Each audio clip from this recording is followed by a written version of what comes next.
Alors, donc là, je vais un peu revenir sur, donc, dans la description de mon service et je vais donc revenir sur. Donc, je vais un peu. Alors, maintenant, je vais utiliser SoapUI et les requêtes qu'il nous a affichées pour un peu revenir sur quelques concepts fondamentaux pour la compréhension de SOAP pour donc, de XML. Alors, remarquez ici, donc, en fin de compte, qu'est-ce que j'ai que. Donc, en fin de compte, que le document XML, il est constitué en fin de compte, c'est une sorte d'arbre, comme à l'instar de l'HTML. XML, donc, c'est une abréviation pour Extensible Markup Language.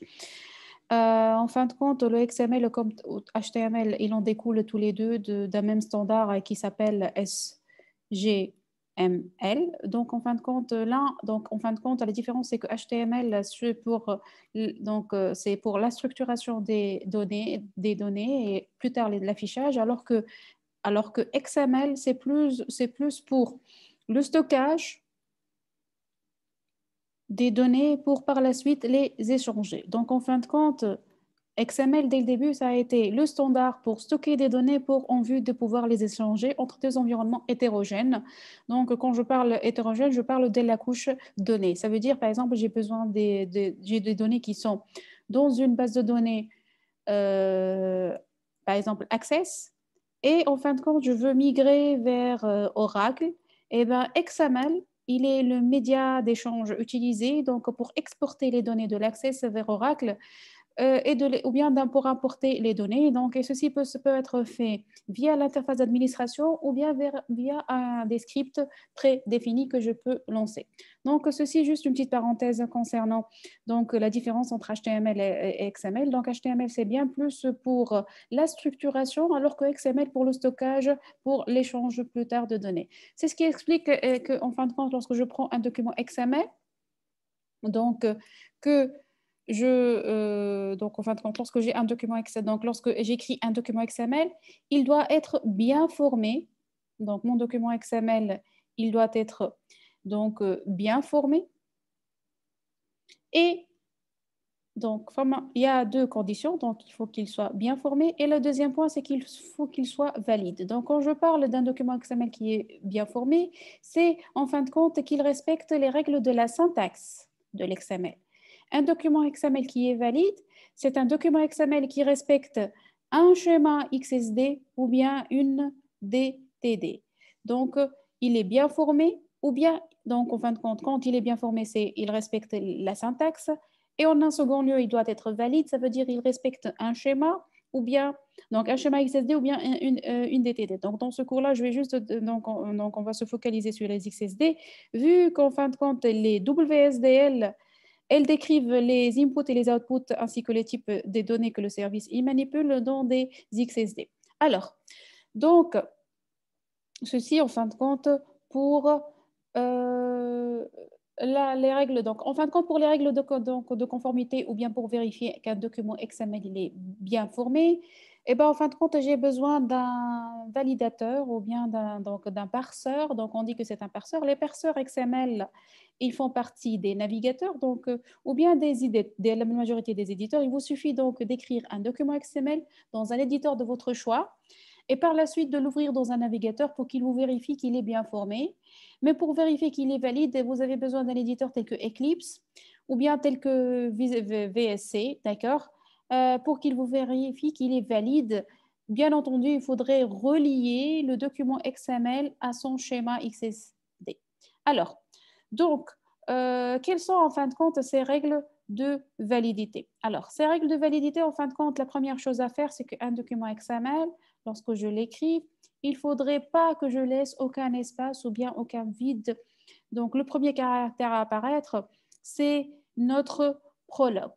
Donc, le prologue, c'est cette ligne-là. Donc, le prologue, c'est quoi en fin de compte? Ça m'indique en fin de compte la version de l'XML et l'encoding ou bien le jeu de caractères avec lequel je vais écrire le document XML. Parce qu'en fin de compte, le document XML, comme je viens de le dire, il est dédié donc pour la mise en forme, pour le stockage des données. Donc, je vais avoir, comme dans les bases de données, un ensemble d'éléments et ces éléments-là, ils vont avoir des propriétés qui vont être des attributs. Donc, en fin de compte, là, par exemple, pour soap, j'ai l'élément enveloppe, j'ai l'élément header et j'ai l'élément body. J'ai aussi un autre élément qui s'appelle number to words, un autre élément UB num. Donc, ce sont tous des éléments. En contrepartie, je vais avoir aussi des attributs qui qualifient en fin de compte les éléments. Donc, en fin de compte, en fin de compte, pour écrire un document XML, j'ai besoin en premier lieu de mon prologue, d'accord, qui m'indique la version, et par la suite l'encoding. Donc, c'est la première ligne qui doit apparaître. Par la suite, j'ai besoin, donc, je vais avoir un élément donc une série d'éléments qui sont encapsulés les uns dans les autres, dont un bien particulier qui est la racine. Par exemple, pour SOAP, l'élément racine, c'est l'enveloppe. Et donc, en fin de compte, à chaque élément ouvrant, je vais avoir un élément fermant. D'accord? Comme il est le cas ici. Donc, chaque élément ouvrant, il a un élément fermant. Et il faut savoir qu'en fin de compte, l'ordre des imbrications, il est important. Ça veut dire quoi? Le premier élément à être ouvert, c'est toujours le dernier à être fermé. Donc, en fin de compte, l'une des règles syntaxiques qu'il faut respecter, si jamais, par exemple, j'écris, par exemple, donc, je supposais que j'ai l'élément enveloppe, comme il est le cas ici. D'accord? Et par la suite, j'ai l'élément body. Et qu'est-ce que je fais? Je ferme l'élément enveloppe, donc là c'est l'élément fermant. Je le ferme avant l'élément body. Donc là c'est une erreur, votre interpréteur ou bien votre parseur va vous dire que votre document XML il est mal formé. Donc en fin de compte, c'est une erreur et qui vous sera indiquée. Donc en fin de compte là, je dois permuter et je dois en fin de compte commencer par fermer l'élément body et par la suite fermer l'enveloppe. Donc, en fin de compte, et l'enveloppe, on dit que c'est l'élément racine. Donc, tout document XML, il a une racine et il a une série d'éléments qui sont encapsulés les unes des autres en fonction du besoin que j'ai. Donc, l'ordre, donc ce que je veux dire ici, c'est qu'en fin de compte, faites attention, l'ordre des éléments, donc il est important. Donc, un élément comme par exemple l'élément enveloppe, remarquez donc en fin de compte, l'ordre des éléments, il est important. C'est ce qui fait, donc comme je le disais par exemple, pour le protocole SOAP ou bien la spécification SOAP, il est indiqué que l'élément, la racine c'est enveloppe et il contient obligatoirement header suivi du body. Si par exemple j'inverse, eh bien en fin de compte, l'élément, vous allez avoir une erreur, il va vous dire que votre document XML n'est pas n'est pas bien formé et n'est pas valide parce que je n'ai pas respecté ni donc n'est pas valide parce que je n'ai pas respecté la spécification qui est affichée XSD et qui est indiquée par ce lien-là. Donc, la spécification du protocole SOAP, elle est décrite dans ce lien-là et elle m'indique qu'en fin de compte, il faut un élément enveloppe dans lequel il y a un header suivi d'un body. Et en fin de compte, pardonnez-moi, donc en fin de compte, l'ordre des éléments, il est important comme je viens de le dire. Donc, mon document ne sera pas valide ou bien ma requête SOAP ne sera pas valide si l'ordre d'imbrication des éléments n'est pas respecté. Alors, donc je disais que chaque élément, il a une série d'attributs ou bien de propriétés qui le qualifient. Par exemple, si je prends le cas d'un étudiant, il peut avoir plusieurs propriétés, entre autres son CIN. Donc, je vais mettre son CIN égale une certaine valeur. Eh bien, il faut voir que, par exemple, qu'est-ce qu'il peut aussi avoir comme propriété? L'âge égale, je vais mettre un certain nombre de valeurs. Je peux utiliser les simples codes comme je peux utiliser les doubles codes. Les deux font l'affaire pour délimiter la valeur d'un attribut. Donc là, en fin de compte, l'étudiant, c'est l'élément et le CIN et l'âge, c'est les attributs ou bien les propriétés. L'ordre, donc, en fin de compte, des éléments, par exemple, si j'ai un autre étudiant, ou bien si l'étudiant, donc, en fin de compte, il a, donc, supposé, donc là, je vais fermer l'élément étudiant. Si c'était l'étudiant, donc, en fin de compte, donc, l'ordre des éléments, comme je viens de dire, il est important. Par contre, l'ordre des attributs ne l'est pas. Donc, je peux, dans un autre étudiant, par contre, l'étudiant suivant, donc de mon document XML, je peux trouver l'âge égal, puis je trouve le CIN égal. Donc, l'ordre des éléments, il est important dans mon document XML, mais l'ordre de mes attributs ne l'est pas. Et donc, en fin de compte, c'est la même chose que dans HTML, tel que vous l'avez vu l'année dernière aussi, hein. Alors, aussi, donc, ce que je peux parler ici, alors remarquez, l'élément étudiant ici, on dit que c'est un élément vide. Parce qu'en fin de compte, en fin de compte, il n'a pas de balise ou bien d'élément fermant. Ce qui n'est pas le cas, par exemple, pour l'élément body. Remarquez, il a un élément ouvrant et un élément fermant. Donc, en fin de compte, en XML, je peux définir des éléments vides. Ils sont constitués d'une seule partie, ils sont unitaires. J'ai des éléments, en fin de compte, qui sont doubles, avec un élément ouvrant et un élément fermant. Et en fin de compte, je peux aussi distinguer un autre type d'éléments, c'est les éléments simples. Donc, un élément simple, c'est un élément qui ne peut pas contenir d'autres éléments. À titre d'exemple, je vous donne pour le HTML, j'ai l'élément ou bien la balise title. C'est un élément simple parce qu'en fin de compte, dans son contenu, je ne peux avoir que du texte. Je ne peux jamais avoir une autre balise dans l'élément title que je mets dans la balise head de mon document HTML. Donc, dans un document XML, comme dans aussi, c'est la même chose que dans HTML, donc dans mon document XML comme dans HTML, je peux avoir en fin de compte trois types d'éléments. Donc, des éléments simples, des éléments vides et des éléments complexes ou bien composés. D'accord?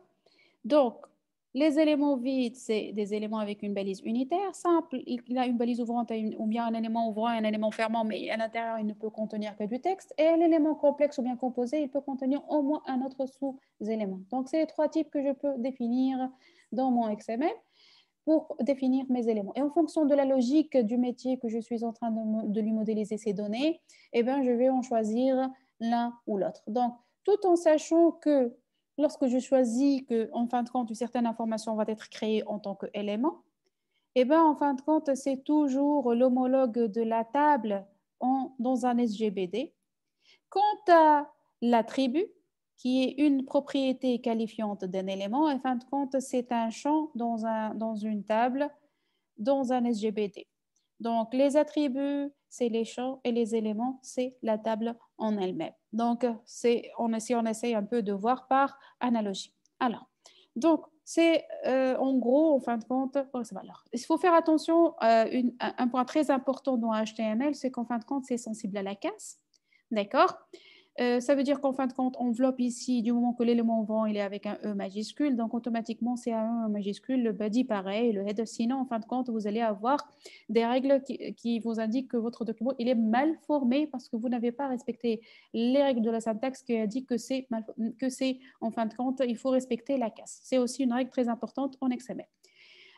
Aussi, alors remarquez dans cette ligne-là, c'est une ligne de commentaire, remarquez que c'est la même chose que HTML, donc on voit qu'il y a beaucoup de choses qui sont donc comment dire, de règles syntaxiques qui sont exactement la même qu'en XML. Donc on a notre prologue, on a là notre ligne de commentaires. Alors, il y a en fin de compte un aspect très important là qui va nous suivre tout au long en fin de compte, de l'implémentation des services et qui est remarqué un peu avec moi, alors ce fameux XMLNS. C'est un attribut justement, mais un attribut très particulier.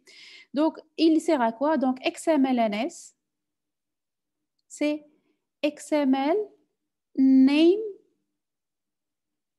Space.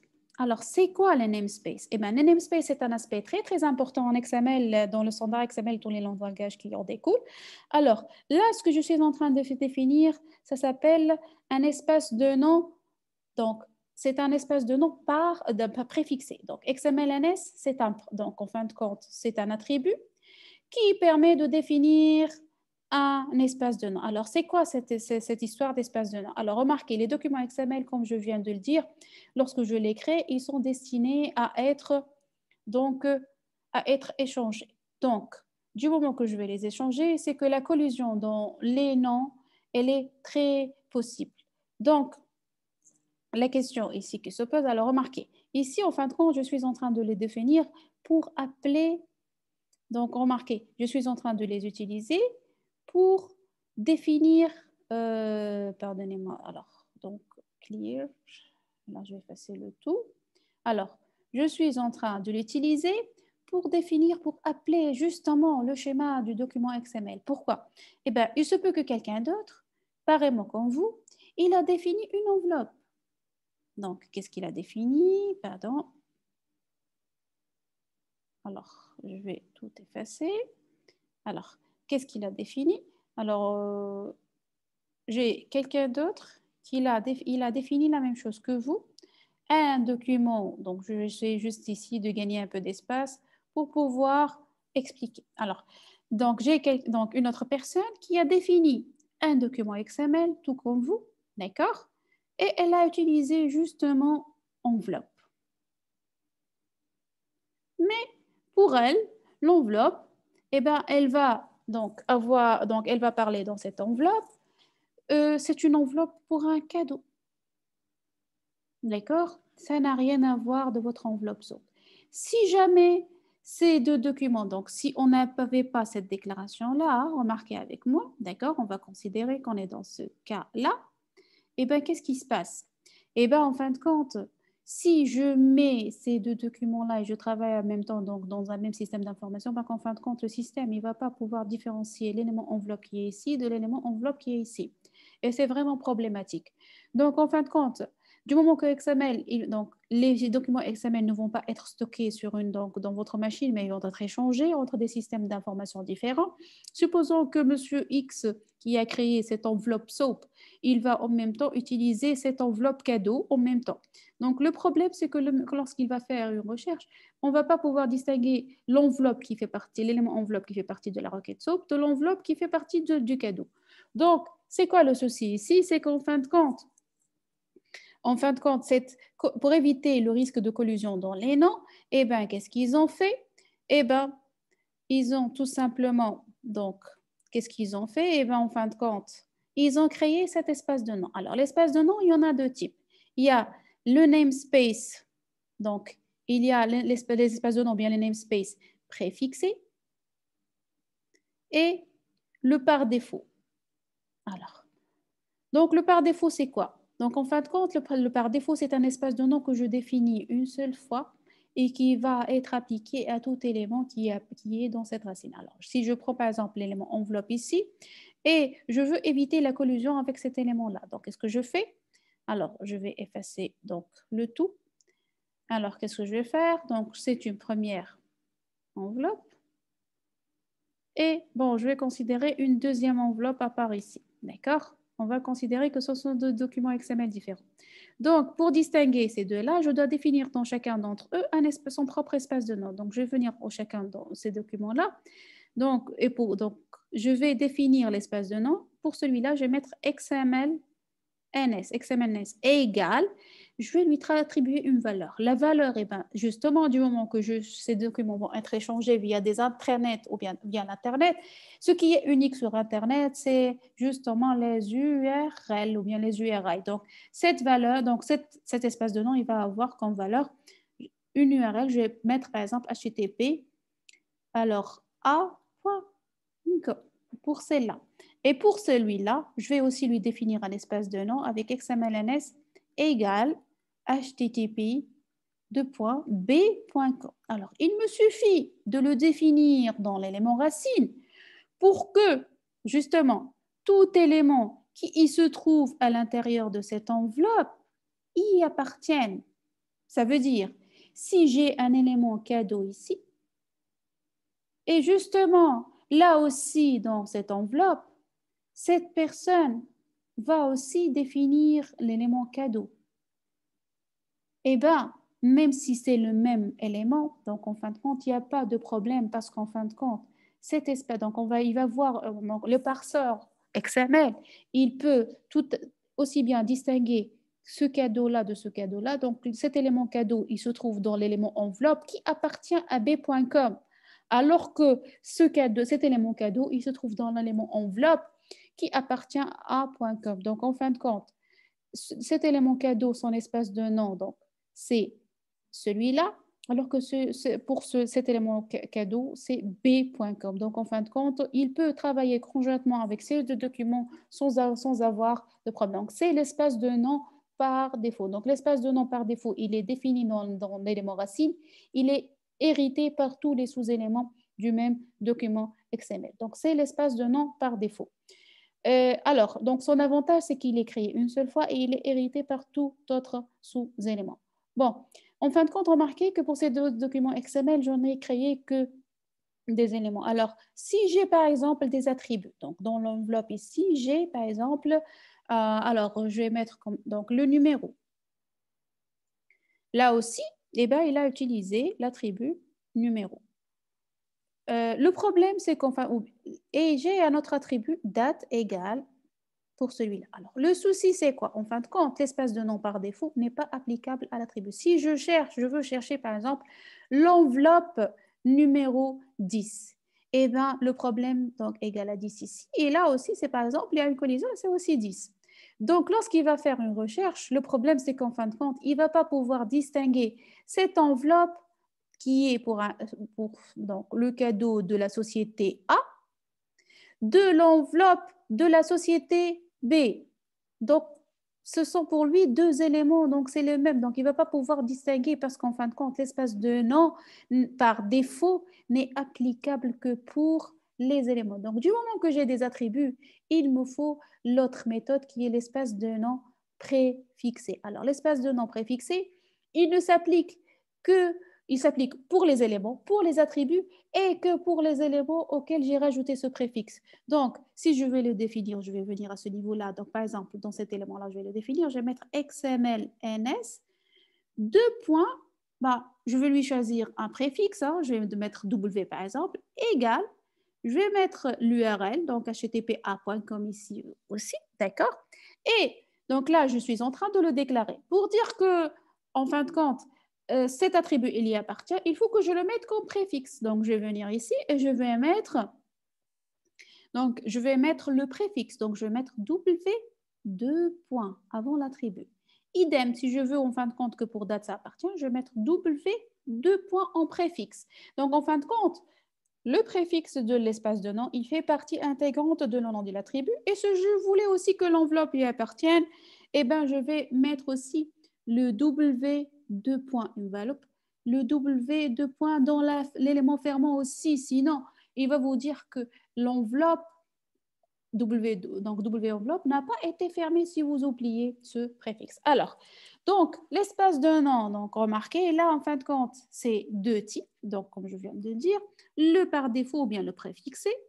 Donc, l'emplacement du par défaut, bon, c'est important parce qu'en fin de compte, ça va indiquer l'étendue de son application, ce qui n'est pas le cas pour le préfixé. Donc, vous le placez où vous voulez, en fin de compte, et il sera par la suite appelé. Alors, donc, là, en fin de compte, si je reviens un peu à mon document XML, alors remarquez, donc, en fin de compte, le protocole SOAP, il est en train d'utiliser l'espace de nom préfixé. Et là, en fin de compte, qu'est-ce qu'il y a comme préfixe? C'est l'URL de la spécification SOAP. Donc, en fin de compte, en l'invoquant, en fin de compte, je suis en train de dire que ce document XML, il doit respecter cette spécification et il s'agit bien de l'élément enveloppe du SOAP. Alors, remarquez que là, en fin de compte, il a déclaré deux espaces de nom. Le premier, c'est avec le préfixe SOAP-OMV, d'accord? Et un autre avec le préfixe web. Alors, web, justement, celui-là, c'est l'espace de nom du service. Alors que celui-là, c'est l'espace de nom de la spécification SOAP. Donc, en un élément XML, je peux avoir plusieurs espaces de nom, mais ça ne veut pas dire que l'élément enveloppe, il en appartient à plusieurs. Il n'en appartient qu'à celle dont il a le même préfixe, comme il est le cas le SOAP-OMV. Alors, en contrepartie, qu'est-ce qu'on a? L'élément number to words, il a le préfixe web, donc il appartient à l'espace de nom du service, ce qui est de même pour le paramètre de la fonction définie par le service, donc qui a le préfixe web. Donc, remarquez, l'atout des espaces de nom, c'est que je peux, donc en fin de compte, faire un merge de plusieurs documents XML, et garder la traçabilité de chaque partie, elle provient d'où? Donc là, remarquez, j'ai des parties donc en fin de compte, qui proviennent du protocole SOAP et dans lesquels j'ai imbriqué une autre partie d'un autre, donc en fin de compte, donc qui est la fonction appelée du service. Hein. Et donc avec l'espace de nom, je peux dire que cette partie-là, elle provient de l'appel du service, alors que cette partie-là, c'est justement, ça fait partie de l'enveloppe du protocole. Donc, c'était donc juste une petite, en fin de compte, explication donc, des espaces de nom. Donc, c'est des points très, très importants. Donc c'est tout, en fin de compte, pour la partie XML. Et donc, l'explication de la notion d'espace de nom qui est une notion indispensable pour notre cours.